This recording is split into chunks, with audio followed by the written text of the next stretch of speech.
I'm Janet Kurtz, Editor-in-Chief of InFocus. And I'm Madeline Bradford, the Associate Editor of InFocus. Welcome back to In Good Company, our weekly recap of last week's social scene. Yeah.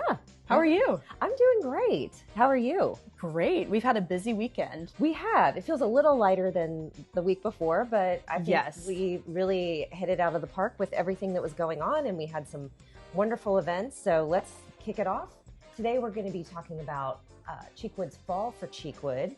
We're also exploring Dancing for Safe Haven, the Goodwill Impact Luncheon, the New Beginnings Center Luncheon, and the big one, Heritage Ball, benefiting the Heritage Foundation of Williamson County. So let's just get started. How was Fall for Cheekwood? Fall for Cheekwood, you know, it is, I think in a word, adorable. You know, it's truly their family fundraiser. And so you have small children who get to go out and interact, and the weather could not have been more cooperative. So it was a beautiful fall day.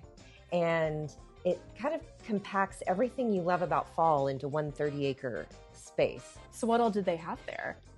So they had everything from hay rides, they had potato sack races, they had, the most popular session was definitely the face painting, which I remember face painting. And me too. It was just like a little thing on your cheek. This was not, this was like pretty elaborate, full face. Yes, and it was great. There were a lot of puppies and unicorns and tigers running around after a while, but it was definitely the longest lines there. So that was a lot of fun. And, you know, if you needed a break, there was also a great bluegrass band. So that was a lot of fun. I think that it really rounds out to be a beautiful fall day with 4 families on a Sunday. And so it really was outstanding. That's great. Speaking of creativity, that same night that I was at Fall for Cheekwood, you were at Dancing for Safe Haven.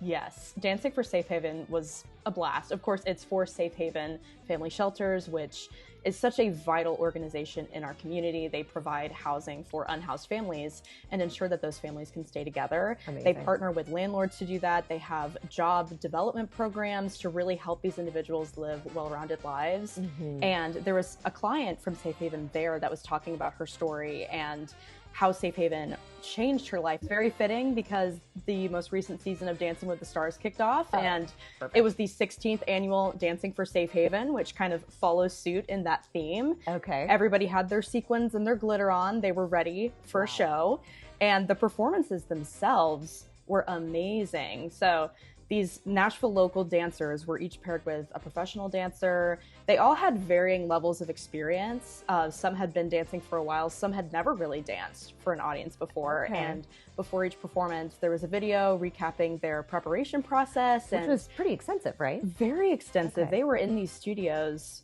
for such a long time. Oh, wow. And they were also dedicated to the cause. You know, a lot of them said, of course we want to win, but the point is to dance for the cause, and that's why they're so passionate about it. Wow. But Benny Cunningham, a former NFL running back, performed this really fun hip-hop routine, and he won Judge's favorite.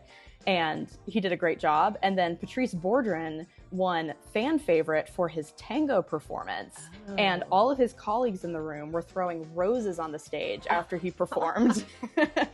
And he got a standing ovation. Of course. Because he was just so great. Yeah. It was a blast. I love when a community comes together to just be fun and lively. It's always great to see. Yes.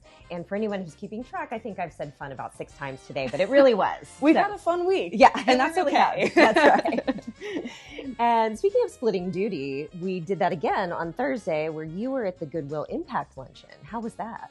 It was so inspiring. It was obviously my first one, but it has this reputation of being one of the most inspiring luncheons of the year. And I knew that going in, but it really was so impactful. So the Impact Awards highlight outstanding individuals in the community who have somehow worked with Goodwill Industries of Middle Tennessee, either in stores or through their educational and mentorship programs for job development. And we heard from all of these wonderful individuals through video format about their stories, you know, and how Goodwill has helped them overcome addiction, find careers that they really love, deal with job layoffs, deal with loss, and find community through those programs. And after every award was awarded, everybody gave a standing ovation for each person to really honor them and make them feel special. So wow. It's one of those events that it's impossible to walk away from without feeling inspired. Yes. And ready to take on the day and make the most of your life. It was one of those. And yes. I know that you had a luncheon that was similar to that. That's exactly right. Specifically the New Beginning Center luncheon. And it was a room full of women. Men were, of course, welcome, but it was really women coming together. And that's really what the New Beginning Center is about. So it's Nashville's only women-only gym. Mm-hmm. So it's the only one in the city. And Tash really focuses on having a community, and that really has been the most important feature of this. And so the organization helps women have the access to strength training, nutrition planning, counseling, all of those things that they otherwise would not have access to because of the costs, because of the financial barriers. Candace Story-Lee, who is Vanderbilt's athletic director, the first female in their history, athletic director, she just really spoke so passionately and from the heart and talked about how athletics really were such an integral part of her growth and development. And that's what the New Beginning Center gives to women. And Tash talked about how now there's this community of women who are helping each other, and they're asking each other, well, did you get all your protein today, or have you had enough water today? Yeah. And how much are you going to deadlift? How are we going to help each other? What was most inspiring, however, was to see two women who are part of the program, who graduated from the program, to talk about their progress and talk about how they were able to lose weight, feel better about themselves, but also through that strength training, they grew the inner strength. One of them actually had the ability to leave a toxic relationship. Oh, wow. Which then led her to be able to save and buy her first car. It helped her prospective jobs. It helped her really grow in her career. All of that is kind of the unseen changes. Mm-hmm.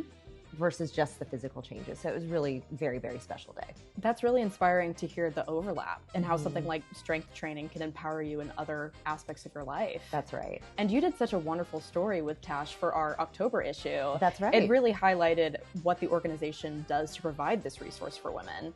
Exactly. And so we're very excited about it. They had a record-breaking luncheon just from funds raised. So we're very excited about that for the New Beginning Center. And then Saturday night, we had Heritage Ball. So we were there. We had our portrait studio there. It was just a beautiful evening. What did you think about it? I loved it. It was fun to go to a ball again, put on a ball gown. It's been since June. That's right. For Swan Ball. Yeah. Just seeing everybody dressed up is so wonderful. And the fashion is, of course, a big component of it, especially for us. And we're going to talk about that later. That's exactly right. What did you think? Well, first of all, they were at a new location. And so event designer Amos Scott did a masterful job with how he designed a park pavilion and transformed it into this elegant space for a black tie event. Mm-hmm. So there were these beautiful draperies of mauve and kind of a moss green and blush pink everywhere. So that enclosed the space, but also made it an elevated space.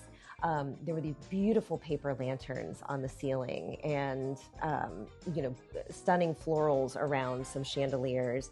And I just thought that it really made you feel as if you were transformed into a different world. And that really was a fun part of it for me. Mm-hmm.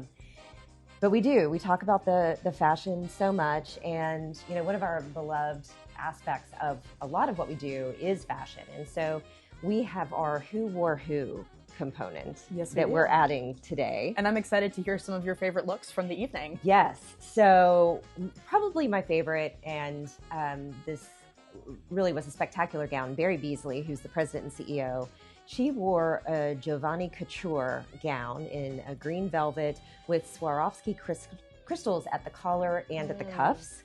So they were really striking and excellent detailing around those. And I just really thought that hit it out of the park. She looked great. She really did. It was stunning. Co-chair Debbie Seeger. And as anybody who knows me knows, I love to talk about fashion, particularly at events. So she and I seem to be kindred spirits in that. Yes. And she was also wearing Giovanni in a black and white gown. And it was also stunning. It looked fantastic on her. I mean, just fit her perfectly. So sounds like Giovanni was the designer of the night. It really was. There were several Giovannis that we saw. But we also saw Monique Lillier. We saw Sacha Mbambi. We saw Alfred Sung. Yes.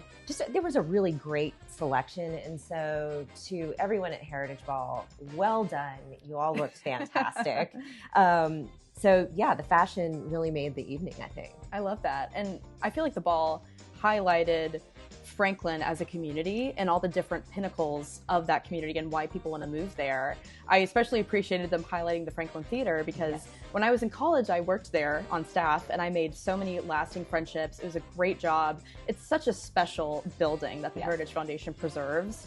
And actually, when I was at the ball, I was walking to valet and I see one of my old coworkers, Leo, on the side. We make eye contact. We go, oh my gosh.